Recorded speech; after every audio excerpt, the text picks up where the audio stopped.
Look at that. Take this. Give me.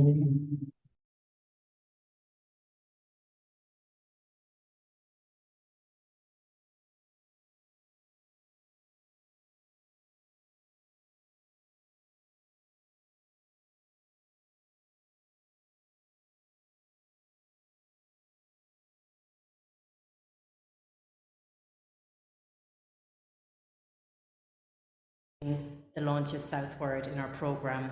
And the Munster Literature Centre has long been a friend of O'Vale's, and yeah, so it's a great privilege to have them in the programme this year. So without further ado, I'm going to hand you over to the Director of the Munster Literature Centre, Pat Cotter, and he will introduce the poets for you today.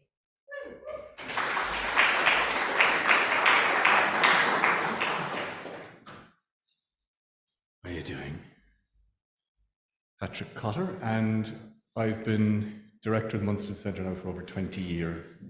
As somebody described me, president for life, and he didn't mean it as a compliment. I'd like to thank O'Vale for indulging us with giving us this time and space to launch Southword. One of the things that makes me very proud about working in the literary community in Cork is to observe what a closely knit community we are, that we have many different organisations, groups, publications working in the city, all working together without ire, without recrimination. One might think that's the way the world should operate anyway, and it should, but we know of other places where that doesn't happen. So really delighted with the quality of good literary citizenship that prevails in this city. I'm going to ask you to indulge me for about 10 or 15 minutes as I improvise a verbal riff on the topics of journal editing, journal submission, persistence in a literary career, and so forth. So as I said, I've been director of the Munster Centre for over 20 years now, and even after 20 years, there's still things that flabbergast me.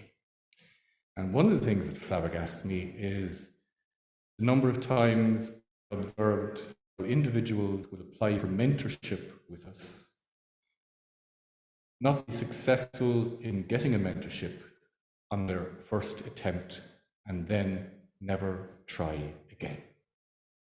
In spite of the fact that we have a mix-up, a shake-up every year on who the mentors will be, and it's the mentors who decide who the mentees are. So you have a different person judging your work and deciding on whether they can take you as a mentor or not. I also impose a moratorium of 2 years on any one individual being able to benefit from a second mentorship. So people applying once, not being successful and never trying again are essentially programming themselves for failure. And that goes for submitting to literary journals as well. Yesterday I found myself doing a survey of poems published in the London Review of Books over the past 12 months. I guess along with the New Yorker and the New York Review of Books, the London Review of Books would probably be the most difficult outlet in English language to place a poem in. And yesterday I deduced that of the 33 poetry spots in the London Review of Books over the last 12 months, almost half went to 5 individuals who were given 2 or 3 spots each during the course of the year. Of the remaining poetry spots, only 3 went to poets who'd never been published in the London Review of Books before, and of the remaining poetry slots after that, all of them were by poets published by major New York and London publishers. So you might ask, why the hell would I bother submitting to the London Review of Books? And the answer I give to that is the sales pitch that went with the Irish Sweepstakes, which used to be a precursor of the lottery. If you're not in, you can't win. Because when I discuss the London Review books, I do so without sour grapes, because I've had a poem in the London Review books myself. Never met the editorial team of the London Review of Books. They owe me nothing, I owe them nothing. I was rejected 6 times before I had a poem accepted by the London Review of Books. I've had many more rejections since then. And no matter where you are in your career, you're going to get poems rejected. Unless your name is Seamus Heaney. And even then, I suspect if Seamus Heaney submitted some of his poems under a pseudonym to particular journals, he too would have experienced rejection at the height of his powers. So persistence is important. The other thing that's important is cop on. Now, the problem with cop on is nobody can give it to you other than yourself.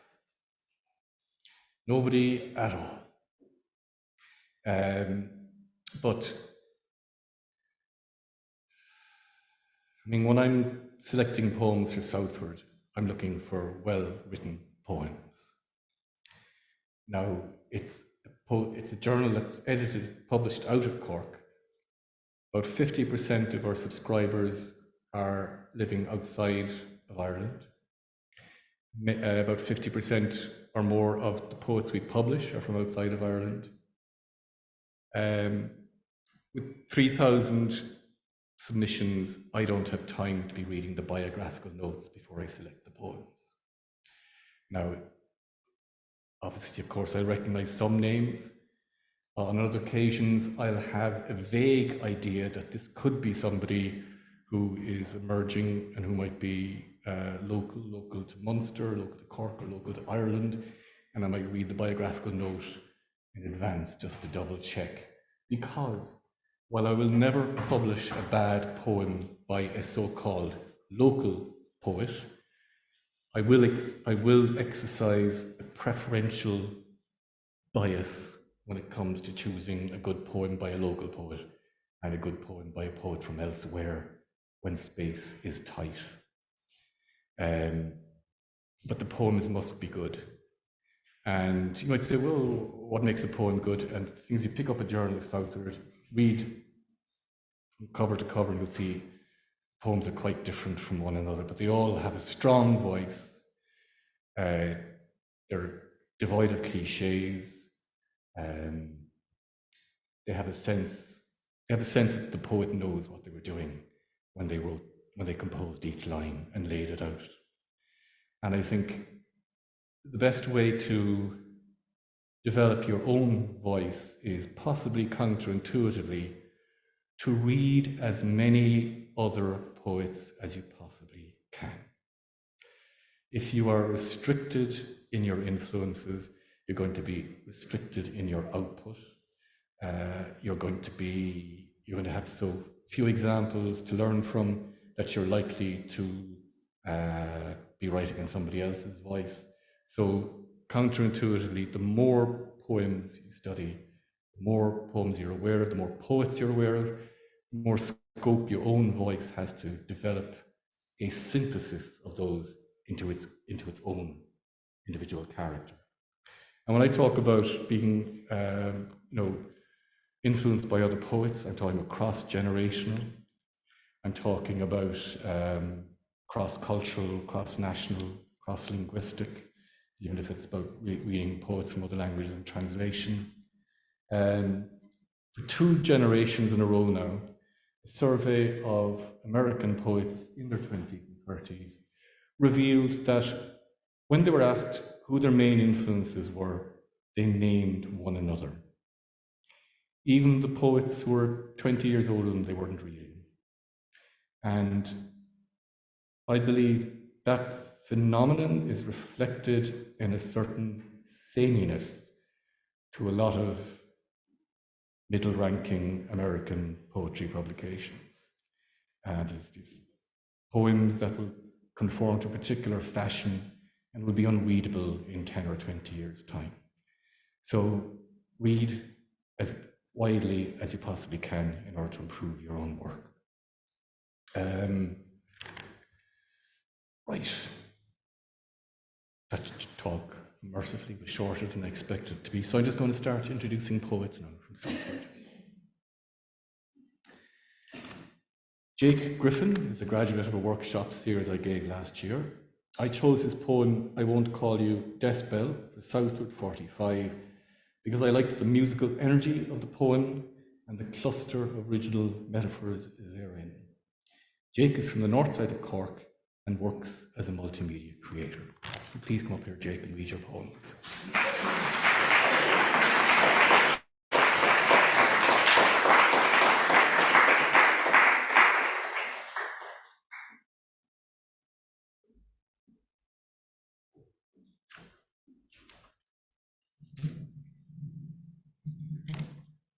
Thank you, Patrick. This is the poem that was published in Southword. It's called I Won't Call You Death Bell. Whichever side of the solstice I camped, I could not dampen my briared lamp out. Knotted in the brambled brush of hawthorn, plotting a dull dusk, most weary with doubt.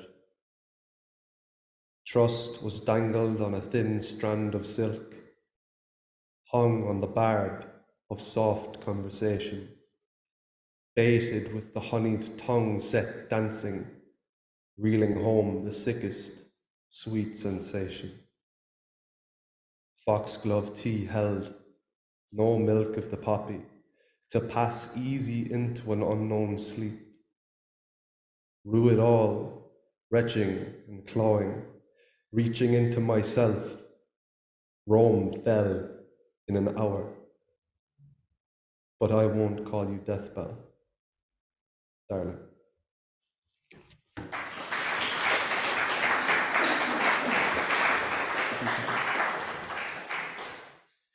I'd like to read you a second poem. This is called Bog Fruit, which I finished recently.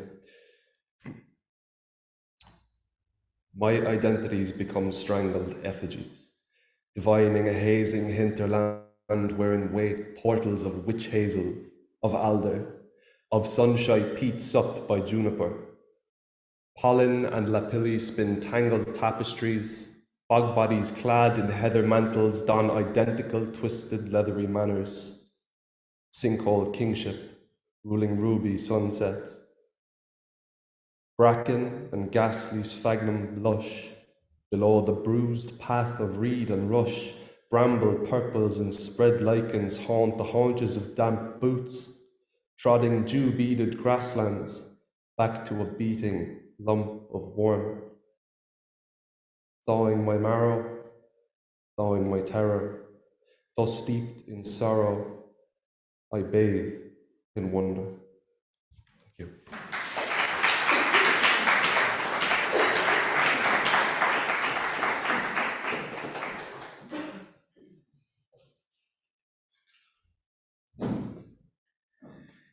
David McLaughlin's poem, At the Call Centre, is by quantity one of the more wordy poems I've selected for Southword.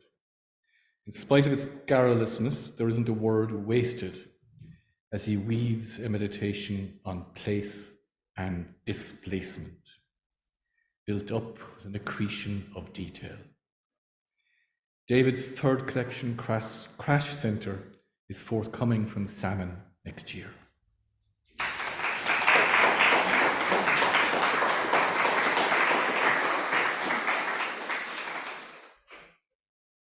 Thanks, Patrick. It's lovely to be published in Southword again. I was in Southword 13, I think, and it's just lovely to be in it again. And thanks so much. There's a mention of a lone dove in this, which is a blackbird, and this is set on the Model Farm Road in a call centre, which shall remain nameless. At the call centre, November 2020 to February 2021. The messy black Yaris still parked outside the abandoned unit. Shrubs overtake video cameras. A chair buttresses a fire door like a bulwark against zombies. Silence travels further in the business park semi-deserta, along corridors of silver birch, almost evocative of tree-tunnel secondary roads in the Midi or the Spanish Costa, where we don't go. bands of paint luminous on the holm oaks of the bypassed old main road. An elderly dog walker walks the circuit, car parks linked like lagoons, her assigned daily escape from cocooning. And it is pleasant in Bishopstown to be on site, taking a stroll from the coal centre outsourced to UK markets, discovering a path in unpruned topiary to another unit among trees. Tunnels only open for children who meet the spirit of the forest in the cartoon film my toddler watches. In a distance year with no creche, she knows that two little girls, better than friends, though sometimes still mentions Seppo, Eliseo, Olivia, left behind Brooklyn. The winter trees remember the river sound. Underemployed all autumn in Ballincollig, I watch the treetops, variegated blowing horizons from the one bench that hadn't yet been burnt down on night incursions, reconstituted from recycled plastic, sign says, and asked, am I back in Ireland, Cork, where I'm not from? Evidently. Lost the park days now, these away from desk, severely pruned, 7-minute piss breaks, headset, toggle on, toggle off, digital time card, headset, to come now into blackbird territory, bill absolute yellow and black body dripping, black absolutely, low to the ground under dripping trees. I listened for the river, which is continuous and prone to flood, and listened to tree sounds, which are partially ongoing, rising and falling, what is ongoing, intermittently heard behind and within the tree's argument. The buttress dam hidden from view. It is in Dripsy, Lone Dove. Thanks.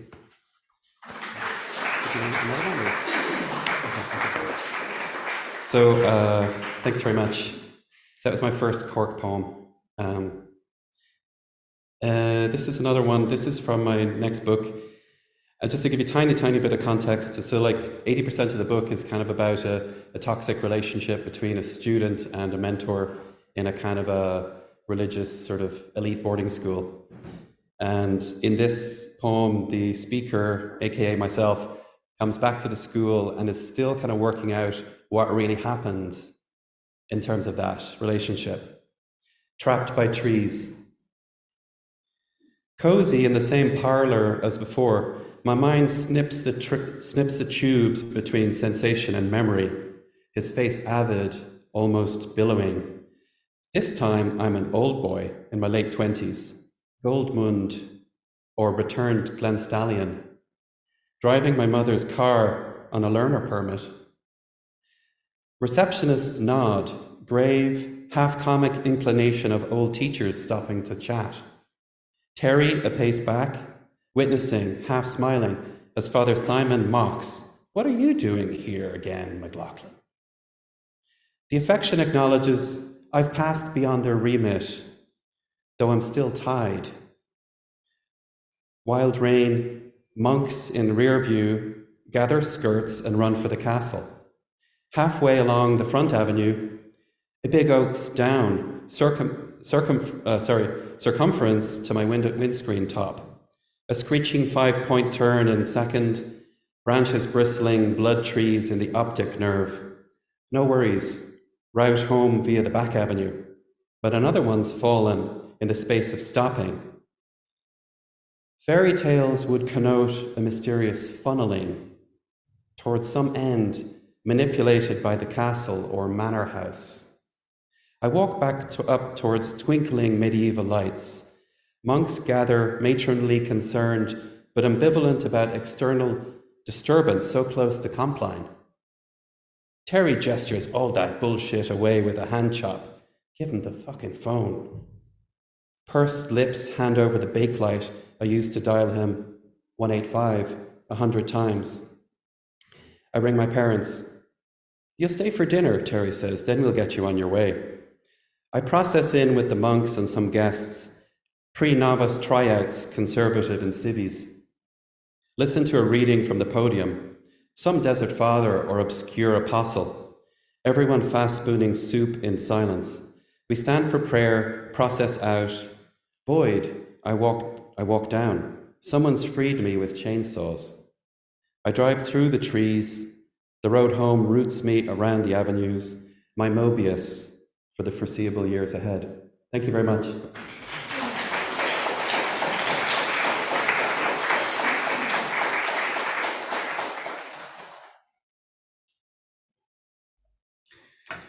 Patricia Walsh has published 2 novels and a chapbook with Lapwing.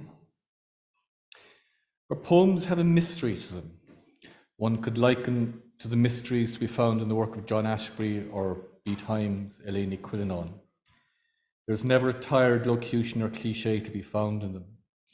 They strike me as poems that yield their meaning, not line by line, but when absorbed whole, speaking to the intuitive rather than the analytical side of a reader's brain, probably best absorbed from the page itself. Be interesting to see or to hear how well we absorb them orally now as Patricia reads them to us.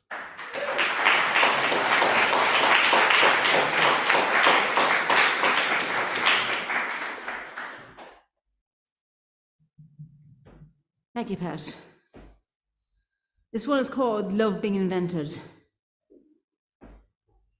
Not necessarily smart, but streetwise at least. If it were easy, everyone would do it, you know. Sleeping my numbers, the warmer the better. Signifying nothing, picking apart plagiarism. Gone before it's seen, this rolling tide, but a resounding no before the show begins. Luxury chattels to bribe for better application. Being gorgeous on sight, crassly going on down. Sacrilegious confessions doing no favours. The popular linchpin since calling the shots. Noses kept clean at least till the wedding's over. Schizophrenic dreams running out the garden path. Time and again, the ropening calls its trajectory. Not flinching in its design, ambidextrous perhaps. Vegetating at will, behaving out of sorts. Eyeball meeting prizes, straight up in severance. The walking death exploding, gathering sympathy. No one comes back or returns from there. Dictating what is useless, what's called for is never here. The promise for a convention never called here. Village idiocy, mistakes shot over dinner. Enough to exact revenge over a misguided kiss. Snakes in the grass still being absolutely free. A bedroom design, a single rotten hoping. Thank you.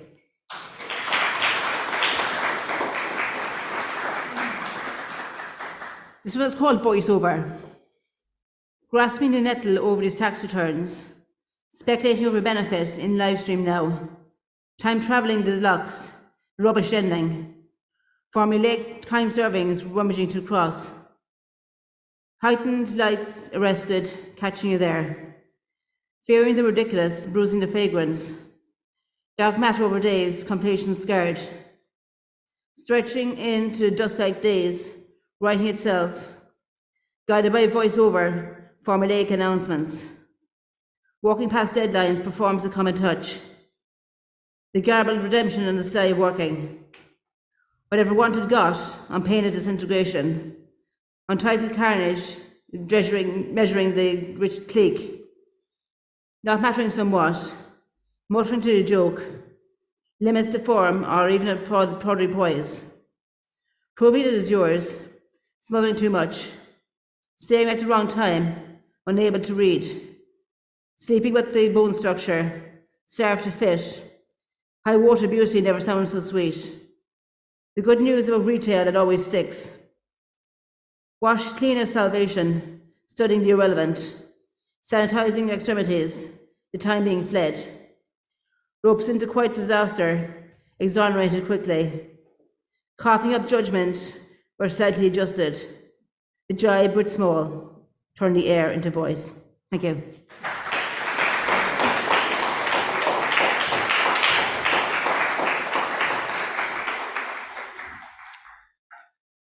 Paddy Bush is one of the country's more established poets in Irish as well as English and a member of Ace Donna. His poem, The Lady and the Storyteller, is an excellent example of how sinuous syntax can make a poem sing.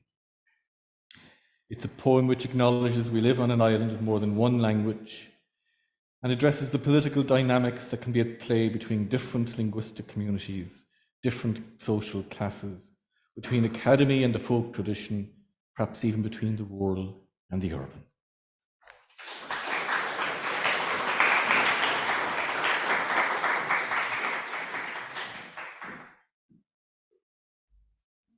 Thank you, Patrick, and thanks, James, for your work on Southword.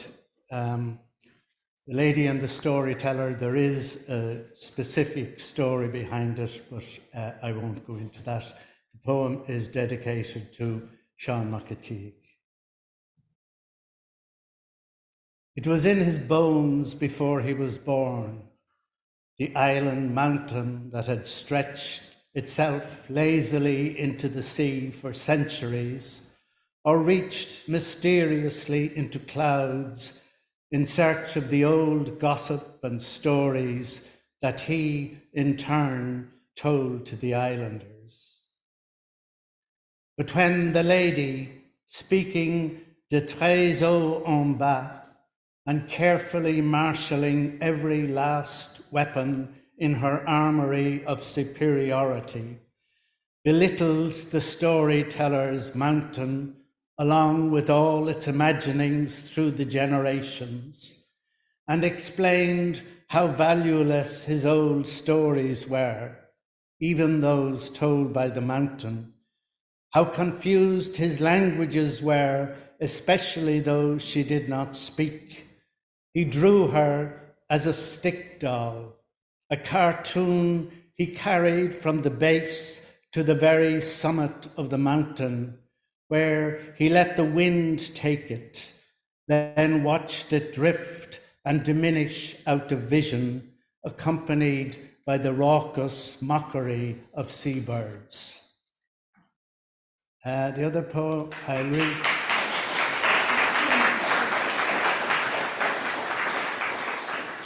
Thank you, is Sheltering. I wrote it about 2.5 years ago at the height of the siege of Mariupol, but I think it's relevant to what's going on in the Middle East at the moment. And I was isolating for about 2 weeks with COVID at the time, so I was absorbing news bulletins, God knows how many times a day, and had time to look up the origin of words, the etymology of things, which is a hobby of mine. And I was surprised and somewhat shocked to know that the word target originally meant a shield or a shelter. So that, you know, what was going on in Mariupol, where shelters were targets, took on a resonance as it does today. But then, you know, I was also thinking what a luxury, and perhaps an irrelevant luxury, it was to be thinking about things like that while people were suffering the identification of shelters with targets. Sheltering. I read about new weaponry, the old linguistic origins of thermobaric. News channels repeat and repeat enumerations of the unthinkable that I cannot absorb. I retreat into the familiar shelter of words. A target, the diminutive of targ, originally meant a small round shield, a word that built itself into shelter, a shelter being a formation of shields. When target galvanized itself into verb, it first meant to shield, to offer shelter. No word of this, nor any measured shift of meaning over the centuries, is of any significance at this moment for those whose shelters are targets, or for those others who are targeting the sheltering basements of Mariupol. Aerial footage pulses with digital circles, fragmenting into outbursts of smoke, above targets that had been theatres, had been hospitals, had been schools. Meaning has sunk unfathomably below words, howling itself towards silence. Thank you.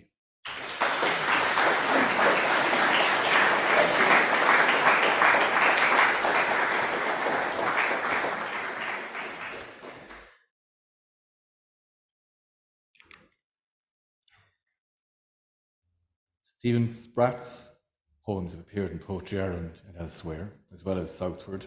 In his poem Divination, Spratt composes a personal mythology out of a speaker's encounter with nature and its elements. It's a unified poem as well as a sequence of shorter poems simultaneously. Verbs as sharp as knives enliven lines with perfect endings.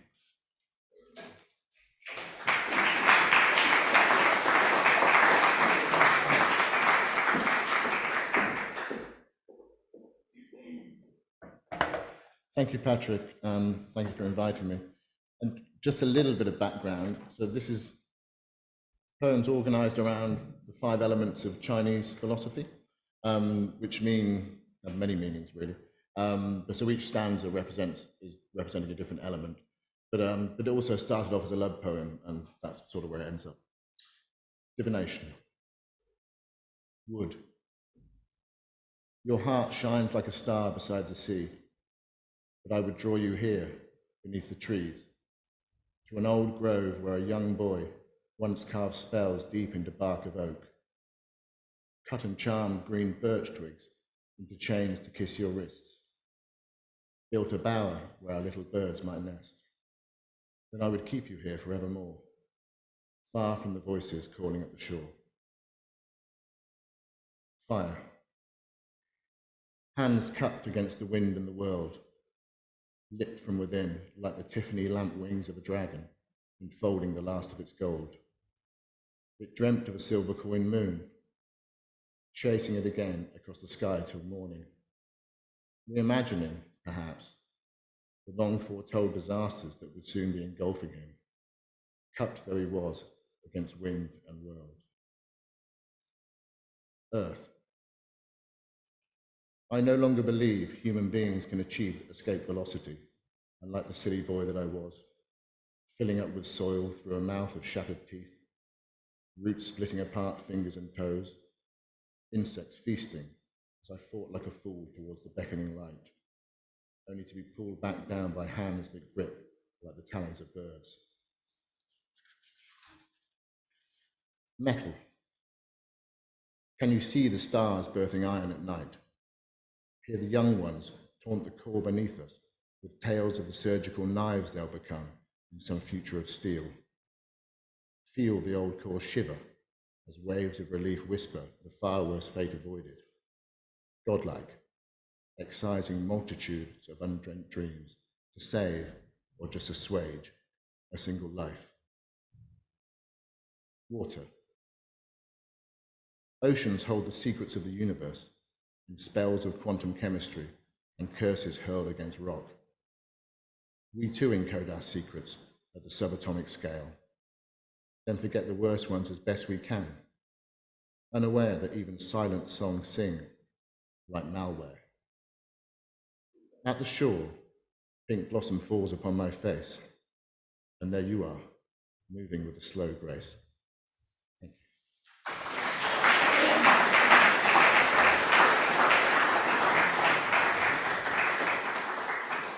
And this the second poem I also wrote a few more years ago, actually, 5 years ago, and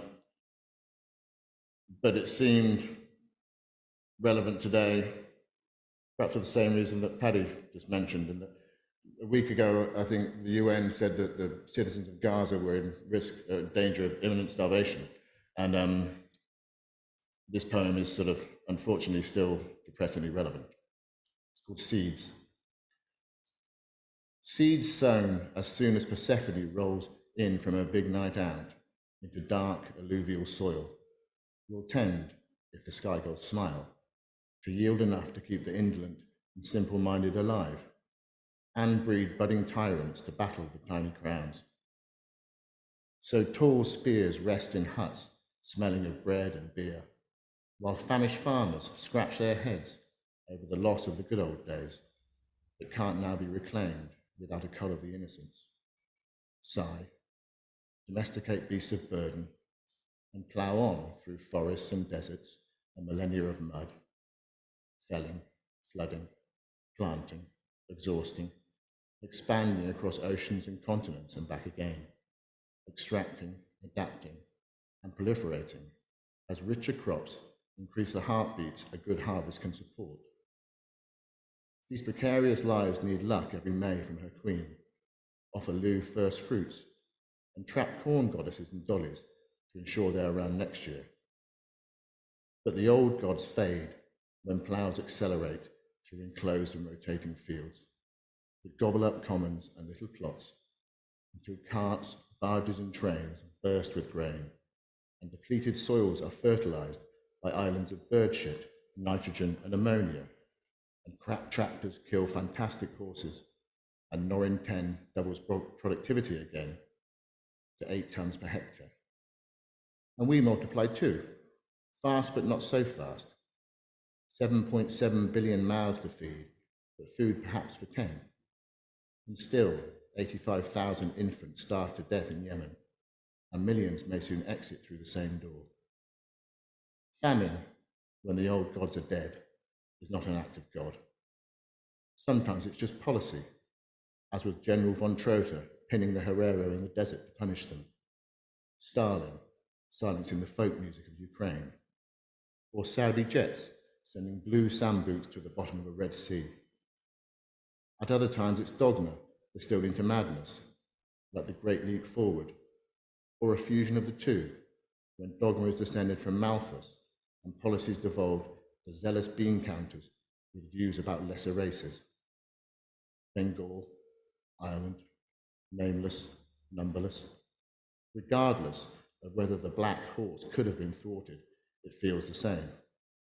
Gnawing dread, draining strength, desperation, atrophy, apathy, collapse, disease, darkness and flies.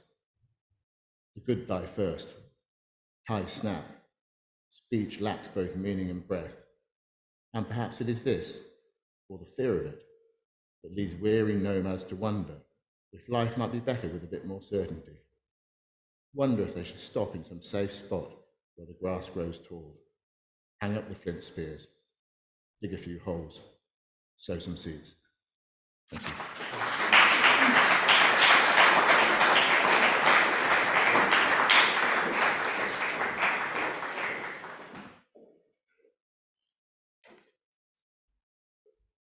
Johnny Murphy.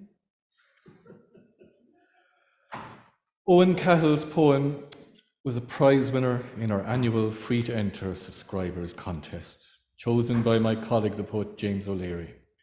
It appeals to me as a poem that directly addresses pressing issues such as homelessness, but at the same time subtly, making sure we're being presented with a poem of resonance and not just a flat political protest.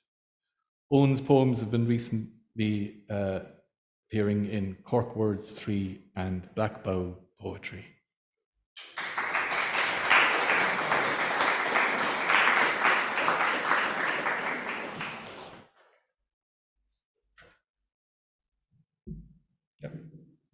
Thanks, Patrick and James. It's lovely to be asked to read here today. So this poem is Stepping Over Bodies on My Way to Work, and just a bit of context, I work in Cork primarily, but we have an office in Dublin for a company which I won't name, and we spend a bit of time up there. So we have an office on Talbot Street, so we're in the area a lot, and it's just something that came from that.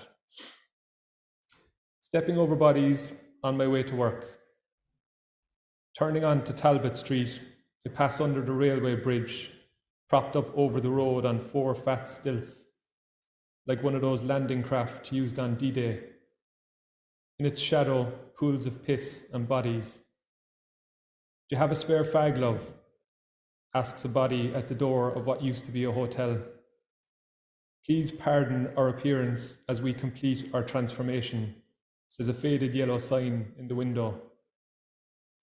The past here is a system of fault lines, of fractured plates colliding under the surface. Tremors shake the gaunt buildings, loosening masonry on rooftops that spits down on the bodies below. The bodies I step over lie wrapped in wrinkled blankets of cold concrete. Some try to dig themselves out, but more bricks fall, tucking them in tight. The past doesn't seem to fall on me in the same way, just a dusting of debris on the shoulders of my work coat that I brush off once inside. Thank you.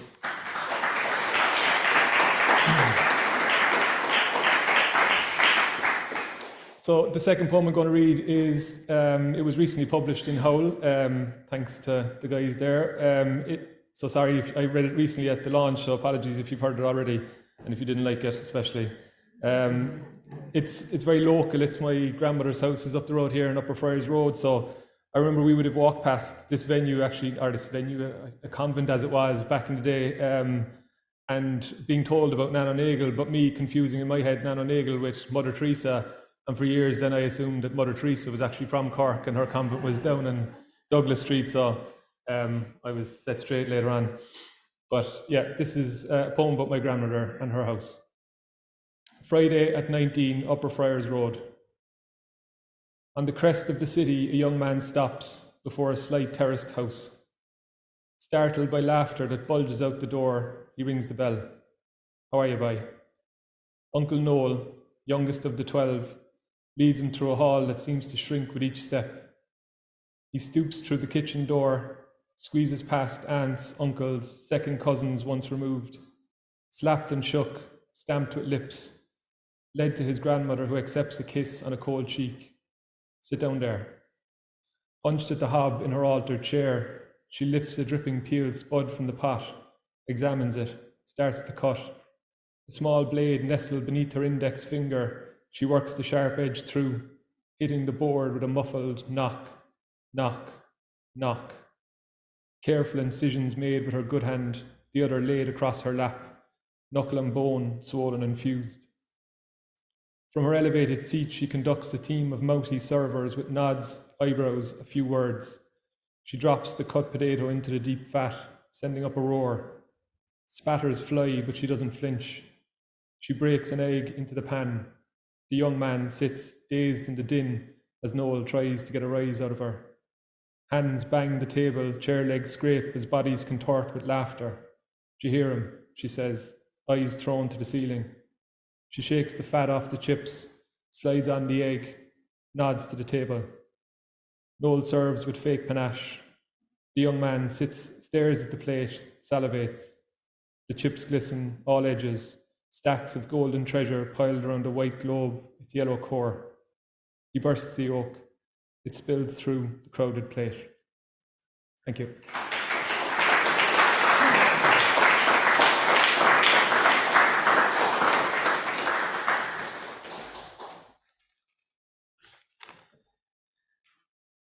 Another poem selected through, God, I made that short. Another poem selected through our subscribers contest is Lucy Holmes' In My Dream About the Old House. It's a poem about a new parent's engagement with her young son, how that engagement hurtles her back in time to her own childhood and memories of her father. All through the poem we're treated to provocative scenes, well painted, not only with images that appeal to the seeing part of our brain, but also the hearing and smelling parts. Scene transitions, the long lines are skillfully handled. Lucy's debut chapbook, Temporary Stasis, was published in 2022 by Broken Sleep Books, and she's one of the editors of the journal Four-Faced Liar.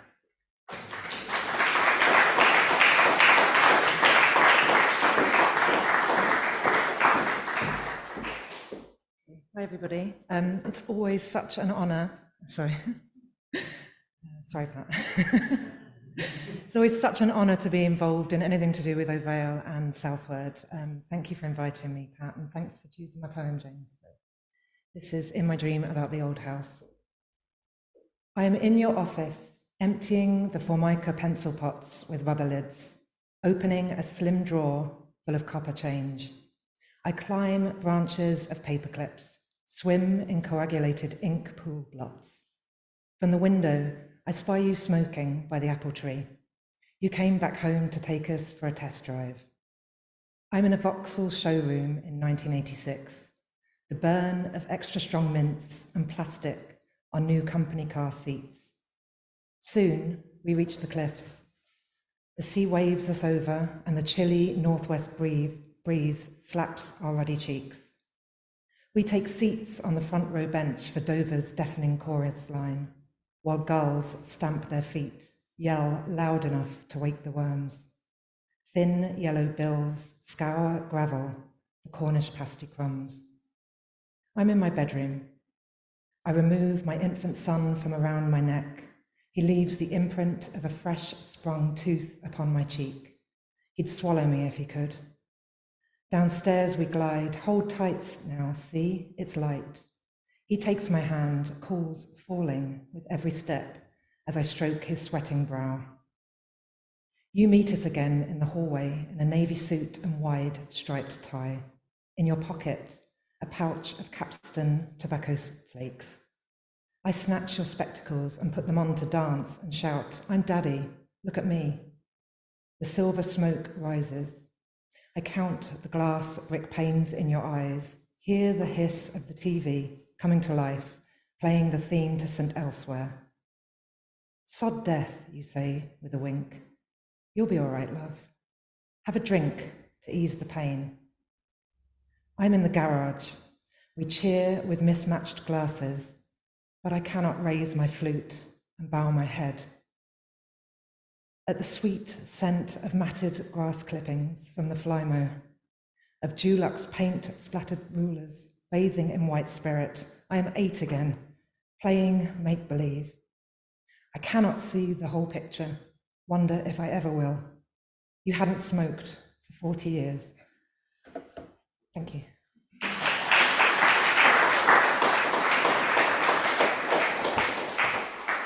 Okay, so when I was told I could read 2 poems, which was great, I narrowed it down to one about ham and one about a sea lion. So the one about ham won out because I did a workshop with the Munster Literature Centre with the amazing poet A. Stallings, and I brought a poem to the workshop, and its original title was European Bacon, and Alicia advised that I change it to prosciutto, which sounded better. So this is prosciutto, and it's upcoming in PN Review.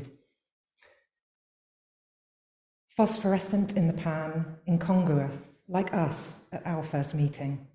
All that thin, petty crackling, colliding by chance in a nightclub, never wholesome, never clean. On the sticky basement floor, rising steam, a crush of sweat and belonging.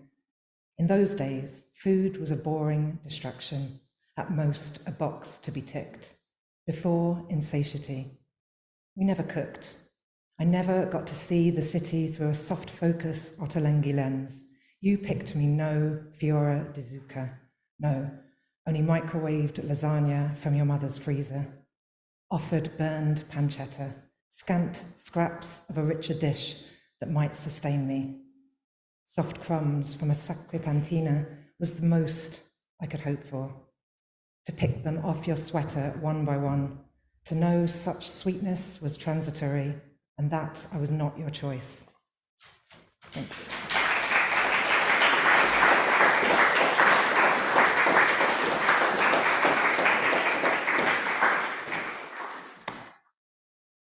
Is Faye here? Great.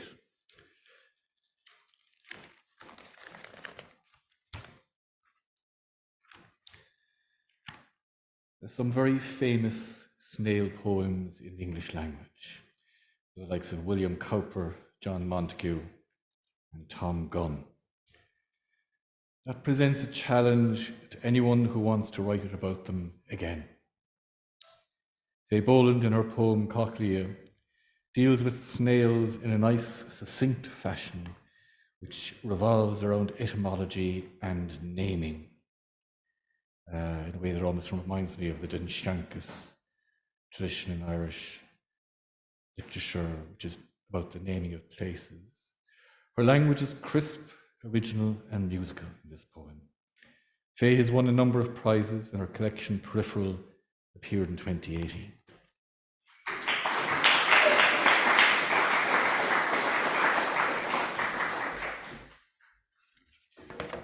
Thank you very much. And this poem, in school we used the pronunciation cochlea, so hopefully I can just get away with that. It's really about home, and I suppose really the snail is a metaphor for home. And here we go. Give me a gastropod babalucci, whorled shell to retreat into. Shellakabuki refuge from wind's bite, the sting of hail and rain. A spiral haven echoing my caracol breath. Let me slumber here in coiled aragonite until I am ready for the slow slide towards my schnick purpose, a glistening ribbon slithering behind.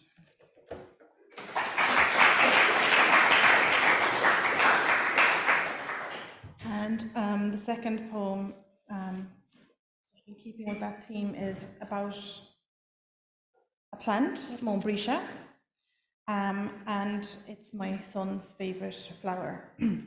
Montbretia.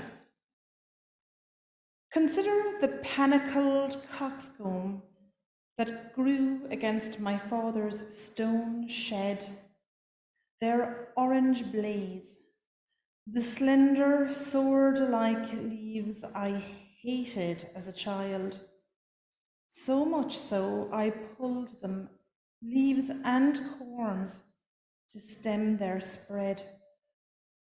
Consider how they light up miles of Everaw hedgerow in August. Last vestige of the summer sun as we drive home from the beach at Derrynan. Consider its cousin, Procosmia lucifer, planted on my rockery in the hope of an inferno. New shoots plucked by deer in hours. Consider their leaves multiplying, without a single blossom sprouting. My neighbour's rockery, a red fever of flowers. Consider my son, the tenderness with which he offers me bouquets of his favourite plant, plucked with small hands. Consider how the heart can turn a flower I once considered ugly into the most beautiful thing ever.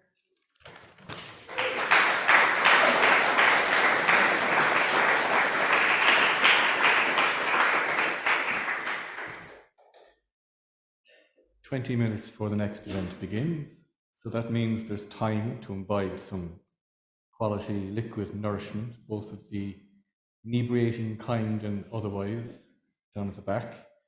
And we also have a selection of Southwords on display, issue 1 to issue 45, to demonstrate its continuity and longevity. €10 is the giveaway price. We also, for those of you who may not have €10 today, we have free poetry chapbooks from our Versopolis translation series on the table there. So I'm hoping you'll drink something and read something. Thank you.